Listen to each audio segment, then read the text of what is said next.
Assalamualaikum warahmatullahi wabarakatuh. Allahumma salli ala Muhammad wa ali Muhammad ala imam wal mahdiin wa sallim taslima. Abdul Hashim Al-Basadi merupakan pemimpin rohani saya. Beliau mengajar keamanan dan kasih sayang dan kemanusiaan terlebih dahulu. Beliau telah dituduh secara tidak adil dengan tuduhan palsu dan saya merasa tersinggung serta sangat terhina atas tuduhan ke atas beliau. Beliau telah dianiaya oleh pihak berkuasa yang tidak menghormati sebagai pemimpin agama rohani. Ini adalah suatu yang sangat keterlaluan.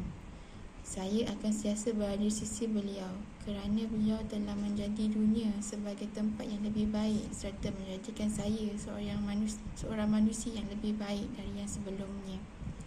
Kepercayaan saya kepada beliau Abdul As-Sadiq selepas semua ini menjadi semakin teguh dan kuat. Terima kasih.